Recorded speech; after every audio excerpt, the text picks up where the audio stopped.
The federal courtroom in downtown Atlanta had that particular kind of cold that seeps through your clothes and into your bones, not the kind born of weather, but of climate control set just a notch too low. It smelled faintly of waxed wood, floor polish, and nerves. A silence hung in the air, broken only by the occasional shuffle of papers or the muffled cough of someone trying too hard to be discreet. I sat in the designated waiting area, my posture straight but relaxed, my face an unreadable mask. It had taken me years to perfect that look, the one that gave away nothing. Across the room, my sister Lauren sat at the defense table, angled slightly toward her attorney. She was speaking to him in low, controlled tones, her lips curved in that familiar half-smile that, for as long as I could remember, had said I've already won. Lauren had always been the Morgan family's golden child. From the moment she could walk, it was clear she was destined to be the one everyone admired, the one whose successes were paraded at family dinners and whose failures, few as they were spun into tales of resilience and charm. She'd built a career in the defense contracting world, climbing so quickly it seemed inevitable that she'd end up at the top. To my parents, she was the perfect combination of beauty, intelligence, and ambition. Her lawyer matched her image perfectly, tall, immaculate, wearing a suit so well tailored it seemed sculpted to his frame. I could hear the faint hiss of Lauren's voice as she leaned closer to him, perhaps offering a last-minute piece of brilliance that, in her mind, would turn the tide in her favor. The double doors at the back of the courtroom creaked, then swung open. The sound cut through the low murmurs like a sharp blade. The bailiff stepped forward, his voice booming with the authority of a man used to being obeyed without question. All rise. The judge entered, offering only the smallest of nods to acknowledge the room before taking his seat. The prosecutor, a lean army major whose uniform looked as though it had been pressed with military precision only minutes before, stood to address the court. His voice was clipped and formal. "Your Honor, before we proceed," he said, "the government would like to acknowledge the presence of the convening authority for this general court-martial." Lauren's head tilted slightly, a flicker of curiosity passing across her face. The expression lasted only a second before she turned back toward her attorney, confident whatever came next had nothing to do with her. Then the bailiff's voice rang out again, and the air in the courtroom shifted. Announcing the Deputy Commander, U.S. Army Cyber Command, Brigadier General Stephanie Morgan. If the room had been holding its breath before, it now seemed to inhale sharply all at once. I rose from my seat in the waiting area, smoothed the front of my Army service uniform, and stepped forward. The sound of my shoes against the polished wood floor echoed in the space between us. Lauren turned, almost lazily at first, expecting perhaps to see some stern-faced stranger in dress greens. But when her eyes found mine, the transformation on her face was almost imperceptible at first, a tightening around the mouth, a widening of the eyes. Then, like a building succumbing to a controlled demolition, the shift happened all at once. Her trademark smirk dissolved. The color drained from her face until it was nearly as pale as the cream lining of her suit jacket. Her mouth opened slightly, as though to speak, but no sound came out. In that moment, she wasn't the untouchable executive, the family's shining star, or the woman who had always been 2 steps ahead. She was my sister, and for the first time in our lives, she was seeing me clearly. I gave a brief, professional nod to the judge before moving to my designated seat. My eyes didn't linger on Lauren. There was no need.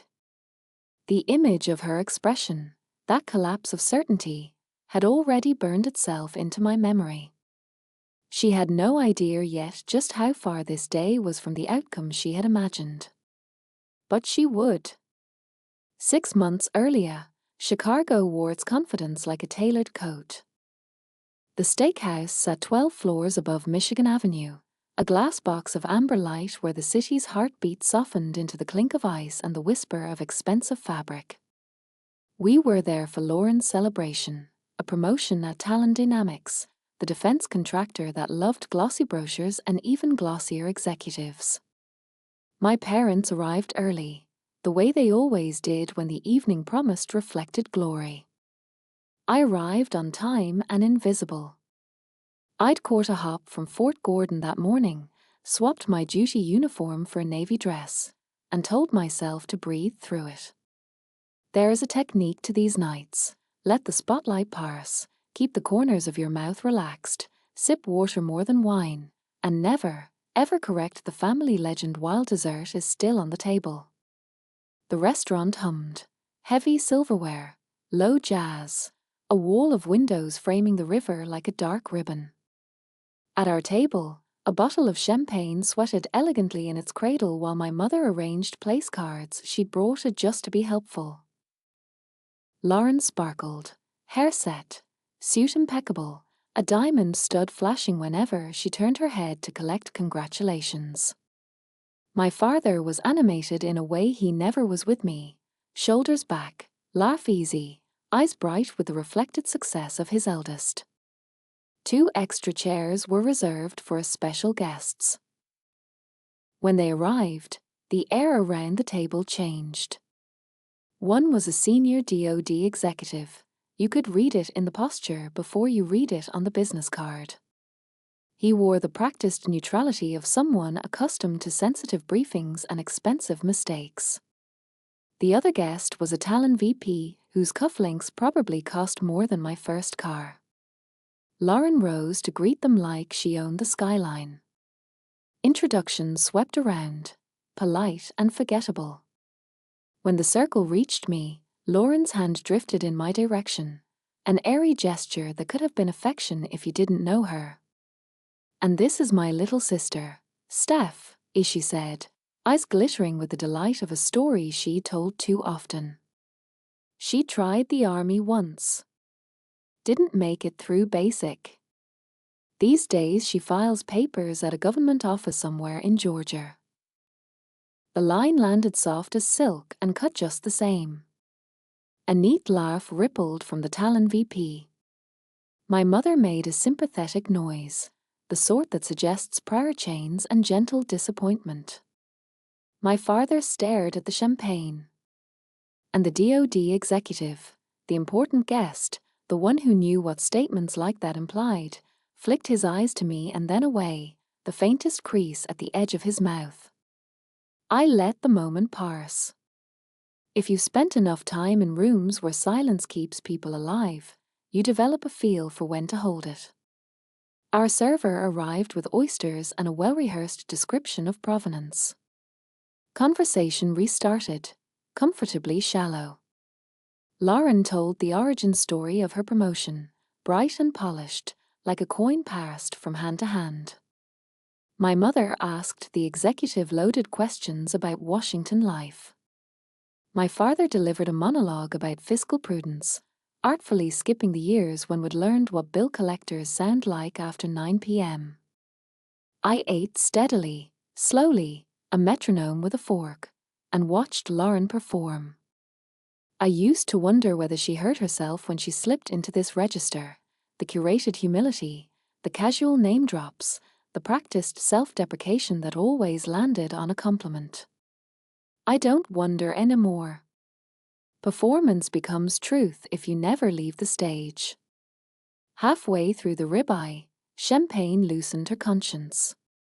"You know," she said to the DoD executive, leaning in, "our family is a study in contrasts.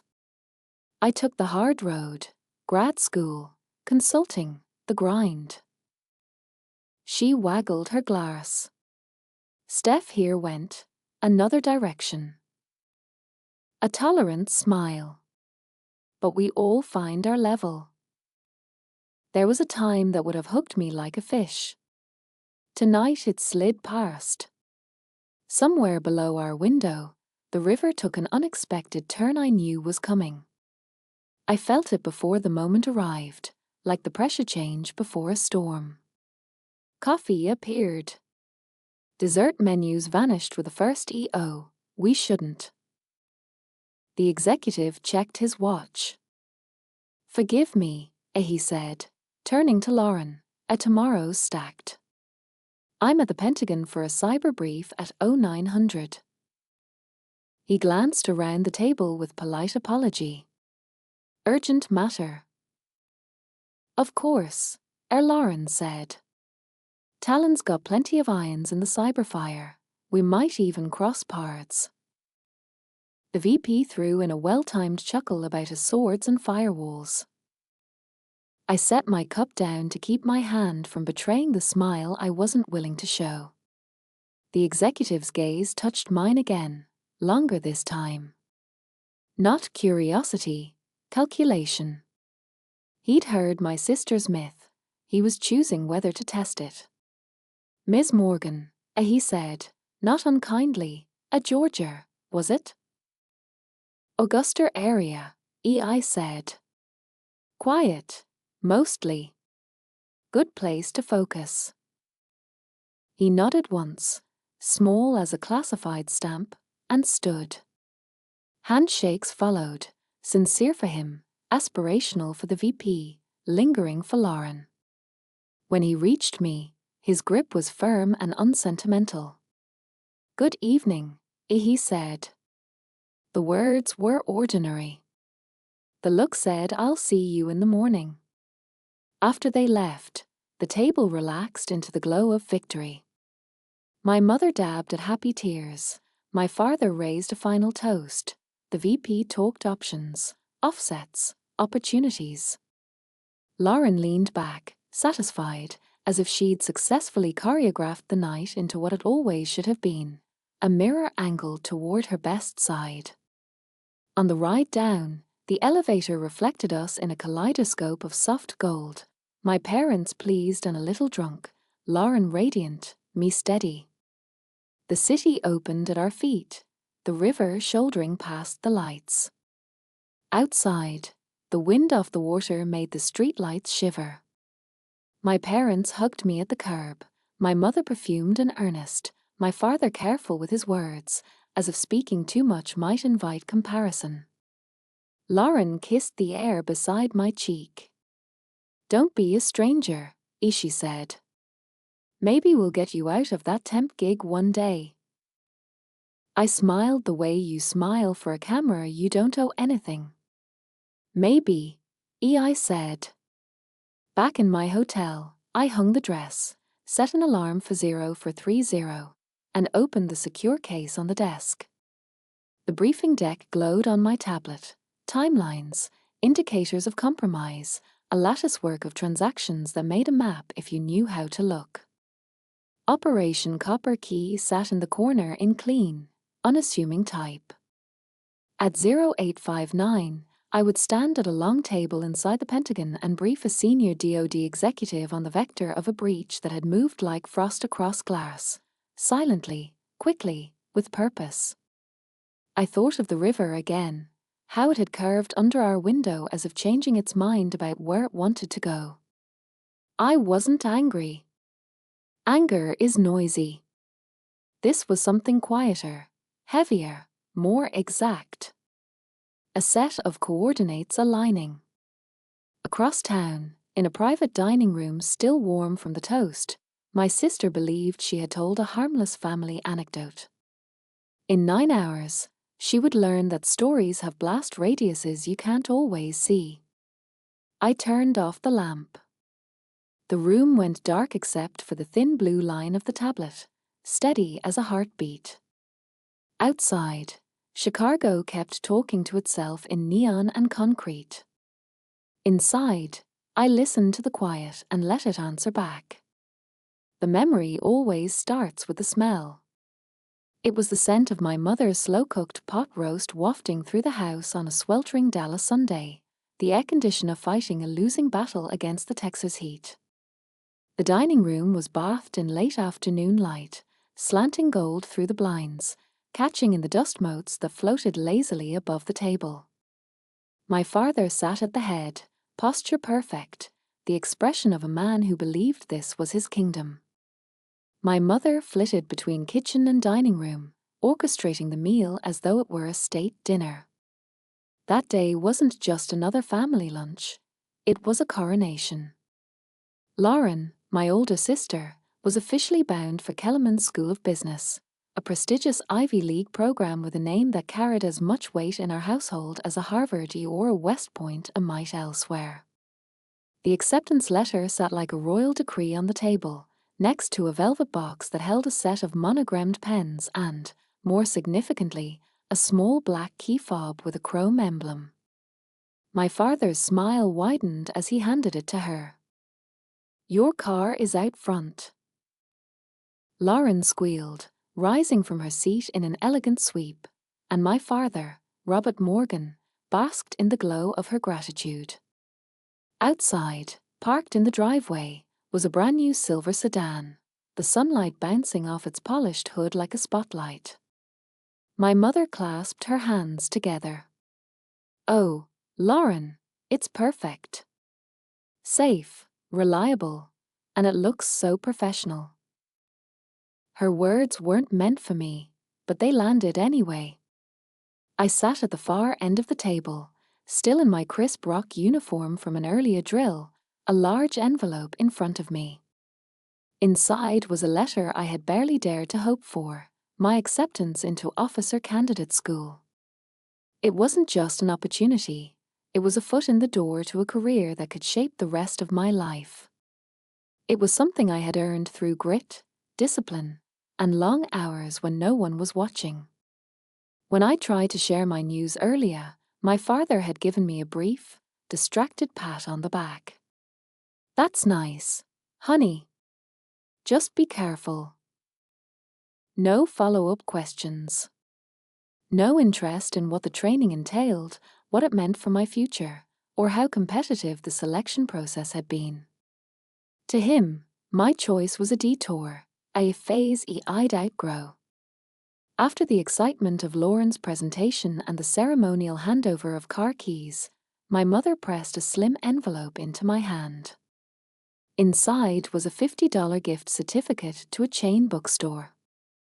"Thought you could use this for whatever you're reading these days," as she said, her smile polite but hurried, already turning back toward Lauren to discuss the best driving routes to campus. In our family's unspoken ledger, the entries were clear. New car for the golden child with the clear path. Gift card for the one taking the estranged detour. The pride I'd carried all day, the pride that came from knowing I had earned something on my own terms, curdled into a heavy knot in my stomach.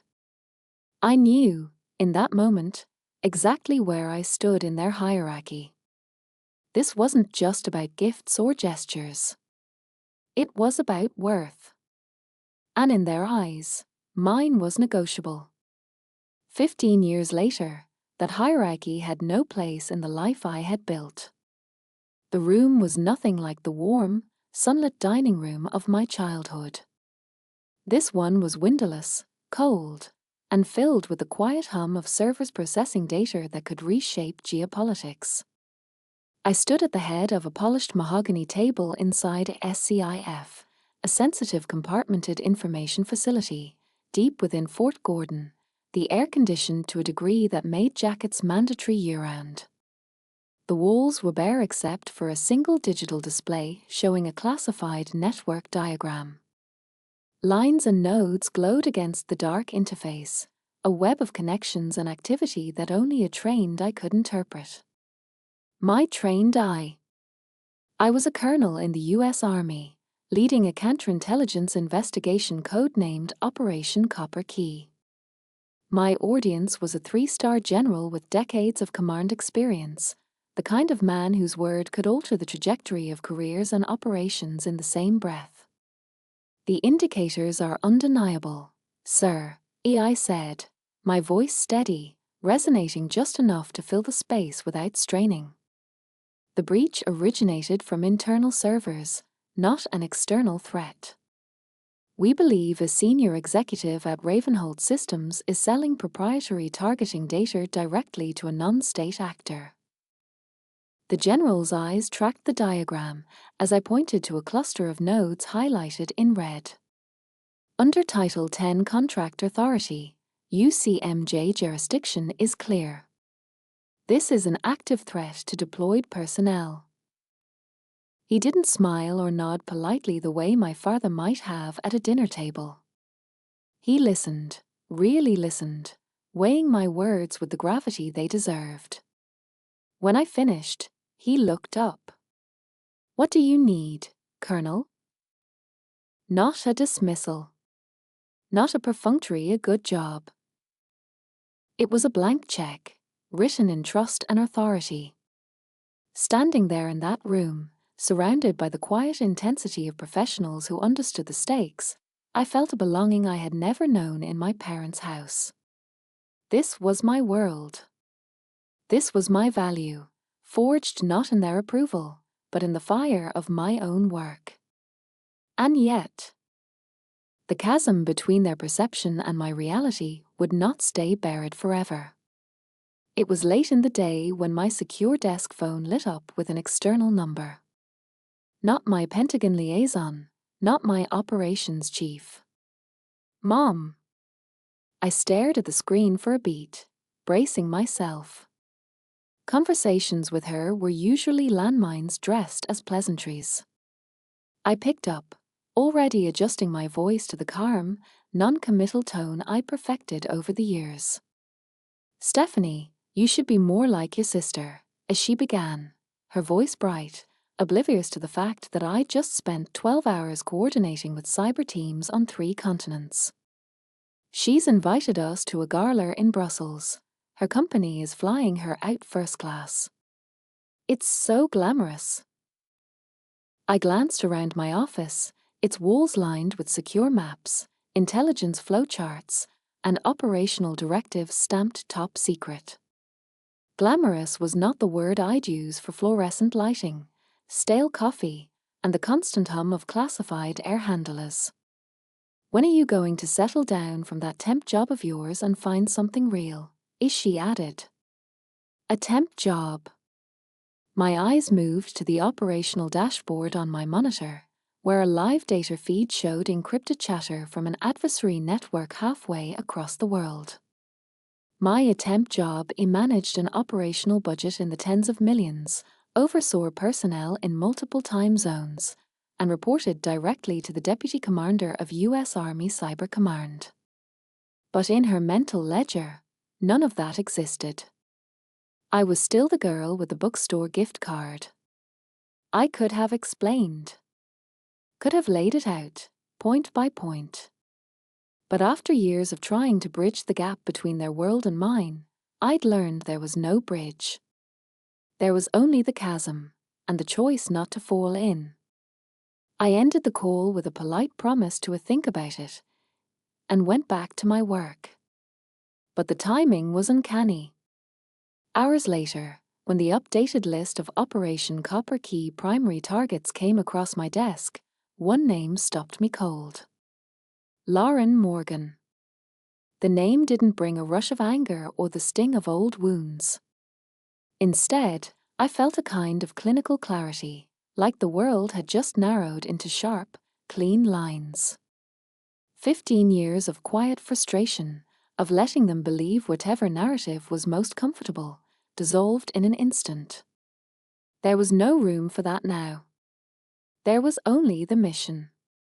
I walked straight to my commanding officer's office. General Branson looked up from his desk, his expression neutral, waiting.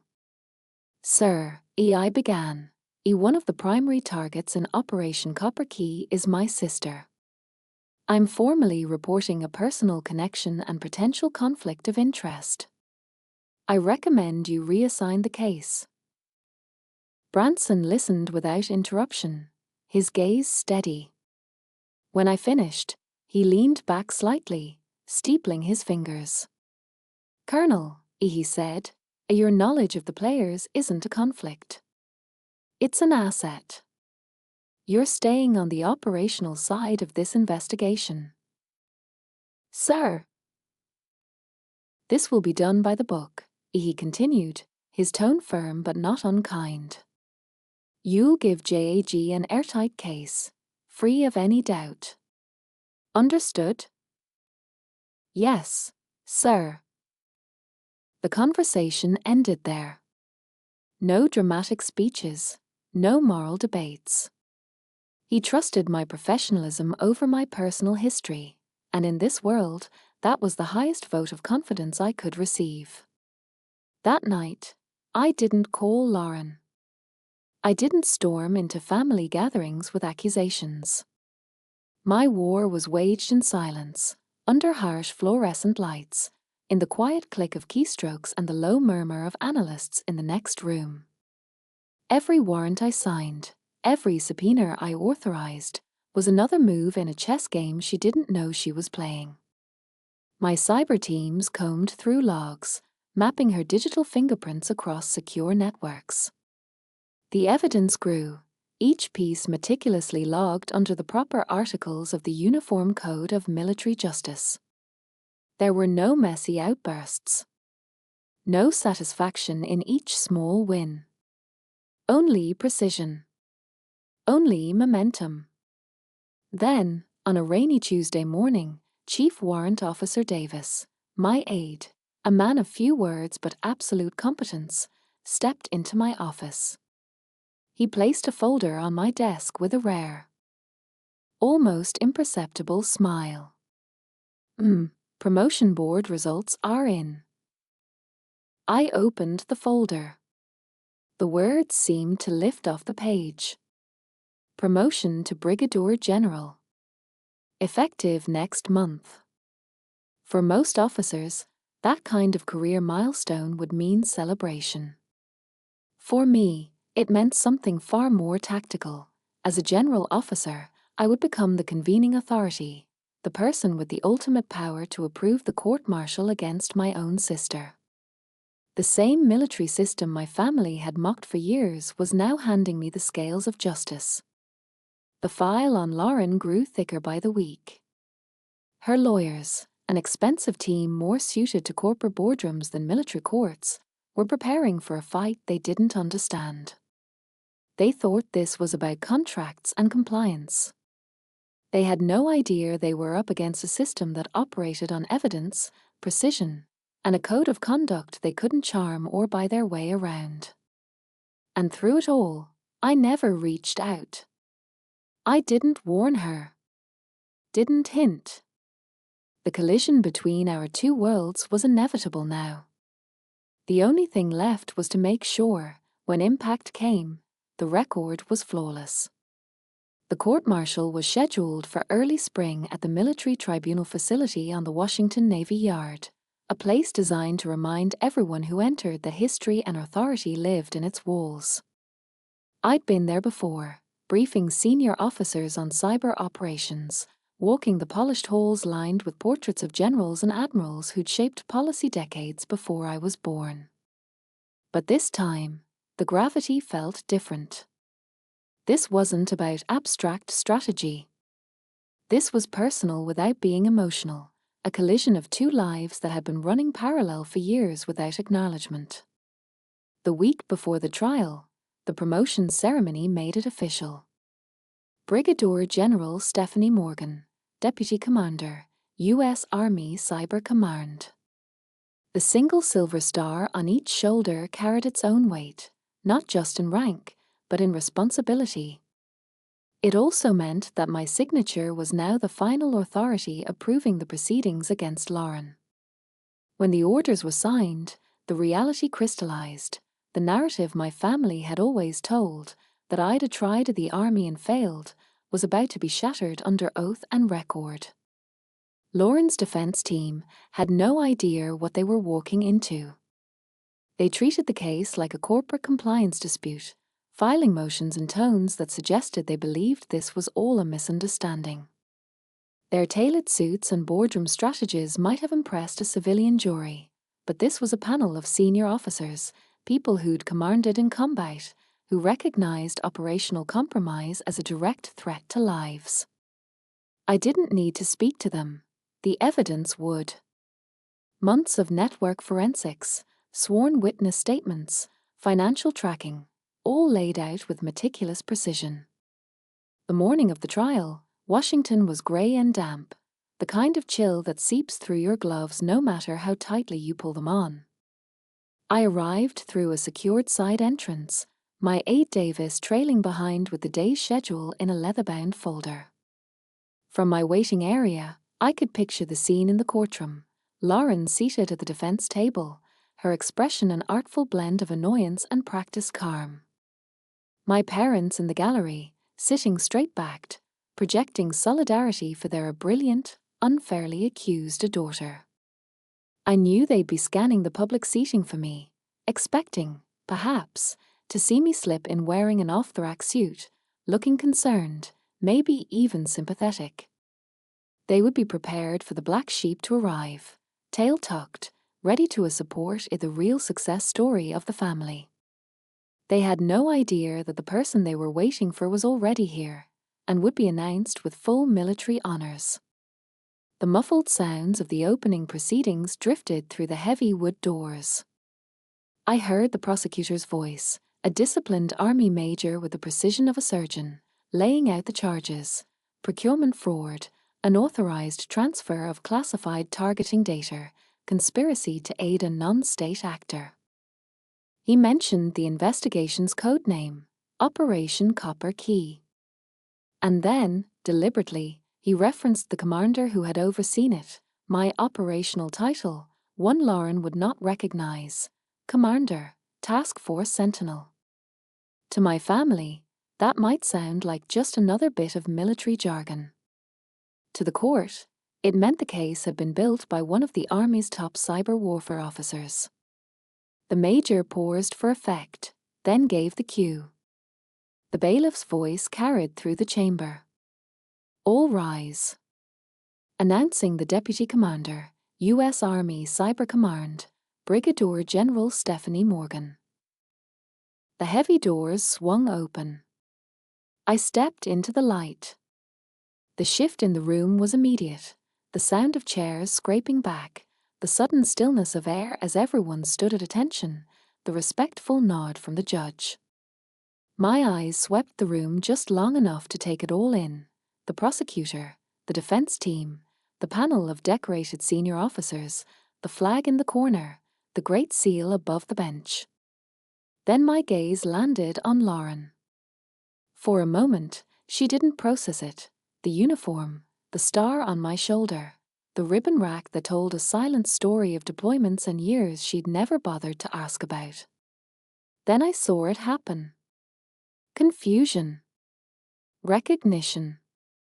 And finally, the kind of bone-deep horror that can't be hidden. Her jaw slackened. The careful arrogance she wore like armor cracked in real time, the pieces falling away as she understood exactly who and what I had become. I didn't look at my mother. I didn't need to. I caught the movement in my peripheral vision as my father, the man who once gave me a bookstore gift card for my commissioning, lurched to his feet, body snapping into a stiff, imperfect version of attention before his mind had caught up. He wasn't standing for me as a daughter. He was standing for my rank, compelled by the very institution he had dismissed as a poor choice for my life. I walked with an even, measured pace to my designated seat, gave the judge a crisp nod, and Saturday. My presence alone was enough to shift the axis of the trial. I didn't need to speak. I didn't need to glare. Everything I was, every year, every deployment, every decision that had brought me here, was already speaking for me. The proceedings unfolded with military precision. Evidence was presented without theatrics, each piece linked seamlessly to the next. The panel of officers took notes in silence, their expressions unreadable. And when it ended, when the jury delivered a unanimous guilty verdict on all counts, the final step fell to me. The clerk brought the findings to my desk. The government-issue pen felt heavy in my hand, the weight of decades condensed into one moment. I thought of the girl in the rock uniform, holding her acceptance letter, I thought of the car in the driveway, the gift card, the years of being underestimated. Then I signed. One clean, firm line. The ledger was balanced. I stood, saluted the judge, and walked out without a backward glance. My family could keep their shock, their disbelief, their sudden, too late recalculations. I didn't need to see them to know that their world, and their story of me, would never be the same.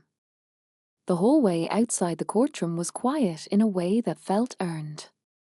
No press, no chatter, no congratulations shouted from across the marble floor. Just the muted hum of ventilation and the soft click of my boots against the tile. General Branson was waiting there, hands clasped behind his back, his expression as steady as it had been the first day I reported to him. He didn't offer a handshake or some grand gesture. He simply said, in that low, even voice of his, "Good work, General." Those 3 words carried more weight than any applause, any family acknowledgement I'd ever wished for.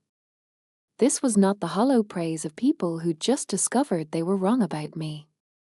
It was the professional recognition of a man who'd seen the case from its inception, who understood exactly what it had taken to carry it through without cutting corners.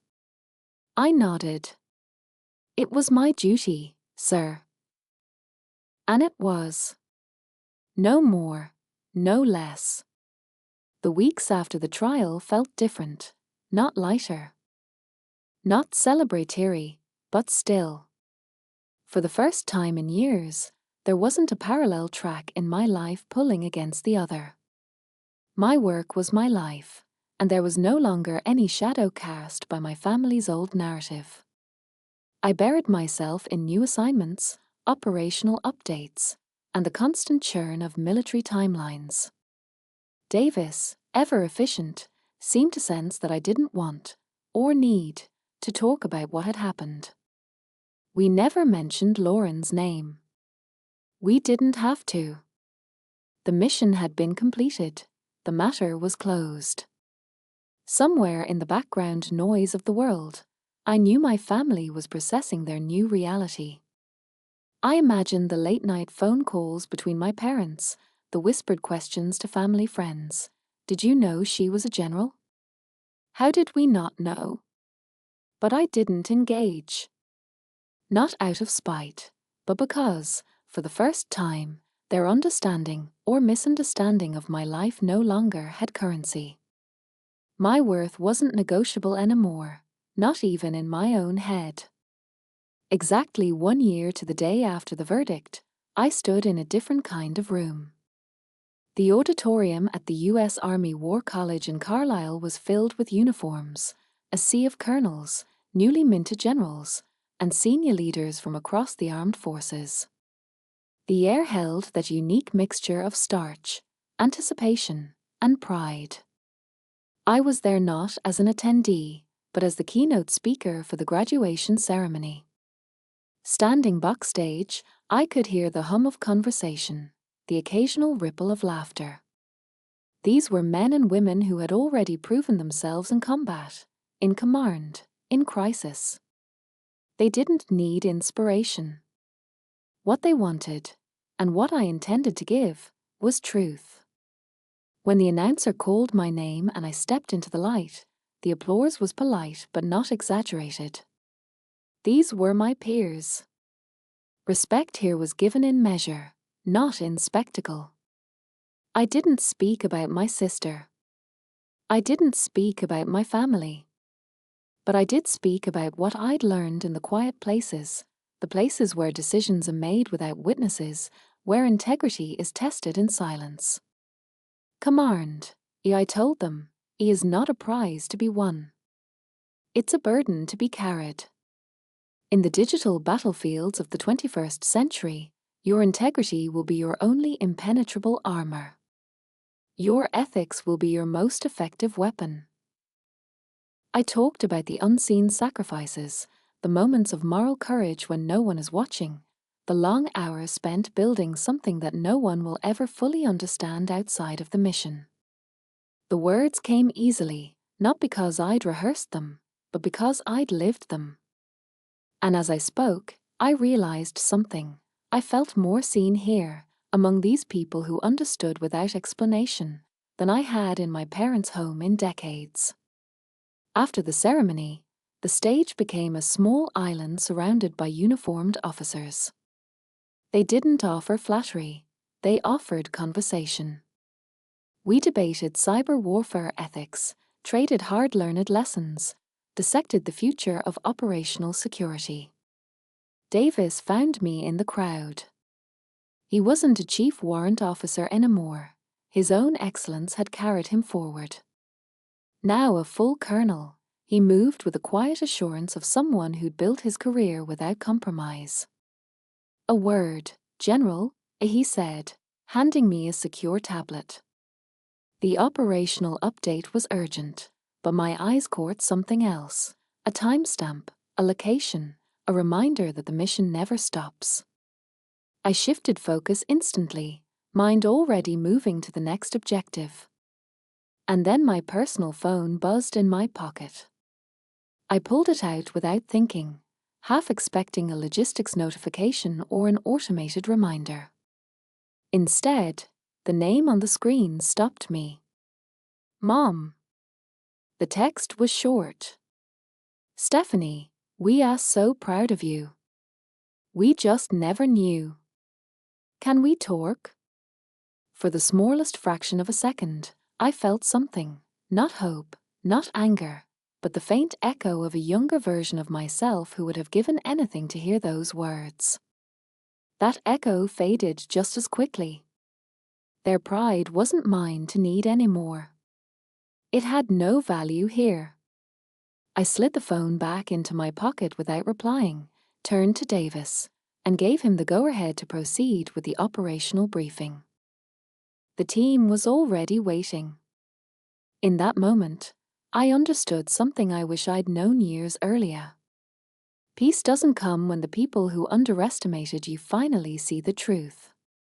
It comes when you no longer require their vision to validate your own. The mission came in fast, the way the most important ones always do, without warning, without ceremony, and without the luxury of easing into it. 2 days after the War College ceremony, I was in a secure conference room at Fort Meade, the walls humming with the faint, ever-present vibration of server stacks. Around the table sat a mix of intelligence officers, cyber analysts, and liaison representatives from allied nations.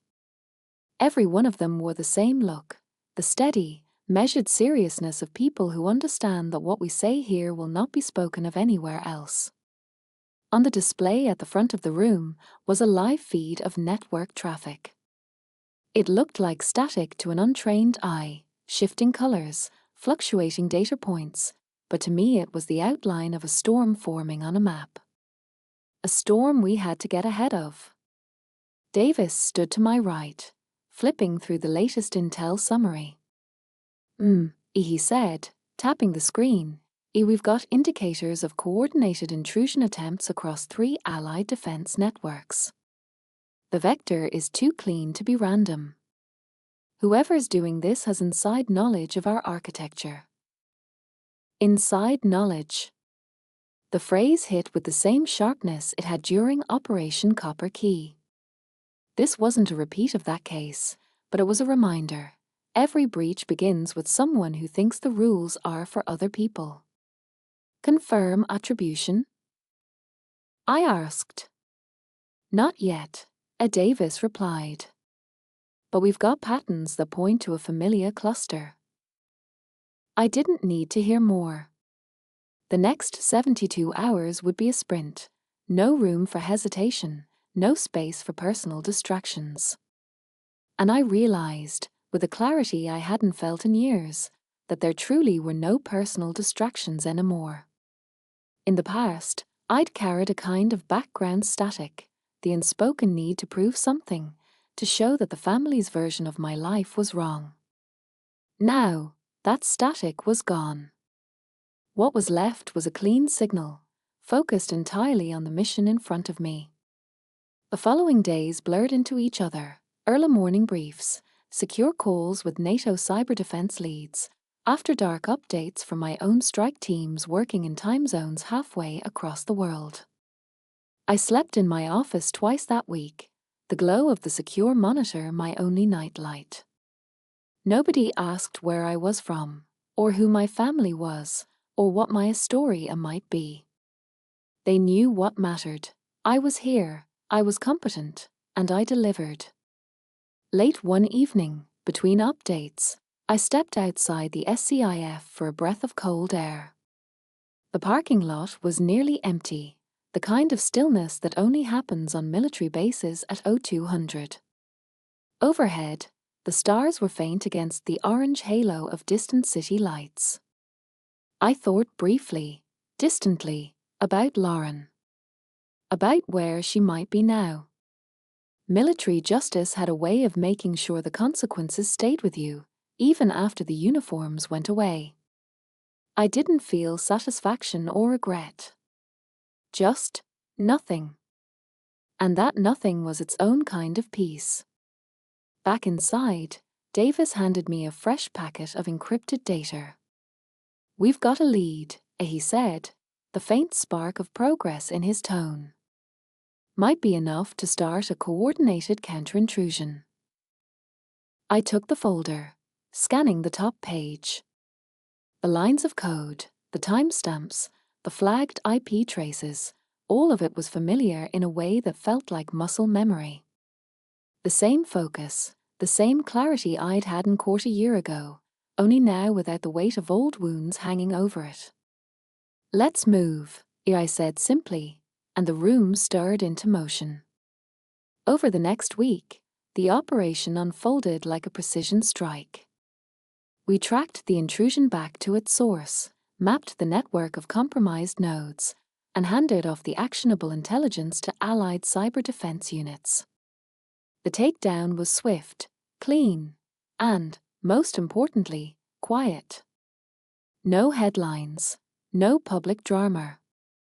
Just one more silent victory in a career built on them. When it was over, I sat alone in my office. The final report open on my desk. I thought again about the Parth from that hot Dallas afternoon, sitting at the far end of the table with my rock letter, to this, a Brigadier General closing another classified case that would never see the light of day. The difference wasn't the rank, or the authority, or even the victories. It was the absence of that old hunger for recognition from people who had never been capable of giving it. The next morning, Davis knocked on my door. You're scheduled for a leadership roundtable with the incoming class of cyber officers. They've asked if you'll share lessons learned." I smiled faintly. "I think I can do that." Because that was the legacy I wanted, not one measured in family approval or public accolades, but in the people who would carry forward the mission long after my own boots were off the floor. And for the first time in my career, I could say without hesitation, there was nothing behind me I needed to fix. The only direction left was forward. The lecture hall at Fort Meade was a modern echo chamber, tiered seating, clean lines, and a podium with more embedded tech than a civilian might believe possible. The incoming class of cyber warfare officers filled the seats, their crisp uniforms and sharp posture betraying both eagerness and the awareness that they were about to step into a world most people would never even know existed. I stood behind the podium for a moment before speaking, letting my eyes sweep the room. Faces young enough to still believe in invincibility, but old enough to have already seen the first cracks in that illusion. "You've all read the manuals," I began, my voice steady but unhurried. "You know the regulations, the procedures, the official doctrine. That's the easy part. The hard part is what comes when there's no manual for the situation you're in, when the call you have to make will never be in a PowerPoint slide." There was a stillness in the room that told me they were listening. I told them about integrity, but not in the abstract. In cyber warfare, The battlefield isn't miles away. It's here, in your hands, in the network you monitor, in the lines of code you choose to run or shut down. You will never see the faces of the people you protect, but make no mistake, they are real, and the decisions you make will decide whether they come home. I spoke about the weight of command. It's not the salutes, or the rank, or the respect that will test you. It's the nights you spend with the knowledge that a decision you made sent someone into danger. Command isn't about being in charge. It's about being accountable, especially when no one else knows what you've done. And I talked about silence. There are victories you will never be able to talk about. Successes so complete they disappear without a trace. If you need credit to feel accomplished, you're in the wrong line of work. The reward here is knowing that the breach didn't happen. The data stayed secure. The operation stayed invisible. I didn't tell them about Lauren. I didn't tell them about the trial, or the years of being dismissed, or the courtroom where my family's version of me collapsed in front of their eyes. But every lesson I gave them came from that road. From learning that your worth can't depend on who notices it. From understanding that sometimes the justice you deliver will never feel like a victory, just the removal of a threat. I could see in a few faces that they understood more than they let on. The ones who'd already been tested in smaller ways, who knew what it was to stand alone in a decision and hold the line. When the session ended, they lined up to ask questions. Not about promotions or career tracks, but about judgment calls, moral grey zones, the moments when rules collide with reality. I answered each one without giving them easy comfort. The truth in our world was rarely comfortable. As the last few lingered, a young lieutenant approached. His posture was respectful, but there was something in his eyes, curiosity mixed with recognition. He said, you talked about the nights you don't sleep because of a decision you made. How do you carry that? I held his gaze. By remembering why you made it. And by making sure you can live with yourself the next morning. That's the only measure that matters. He nodded slowly, as if committing it to memory, then saluted and stepped back. Later, alone in my office, I found the briefing folder for my next assignment waiting on the desk. The cover sheet carried a familiar stamp, classified, no foreign.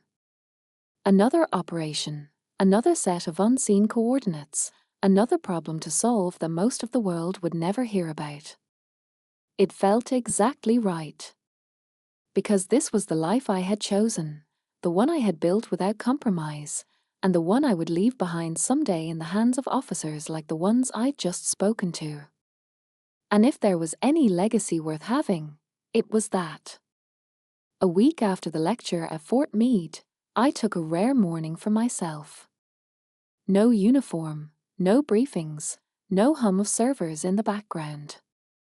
Just a quiet apartment overlooking the Potomac, a mug of black coffee, and the pale winter sunlight stretching across the floor.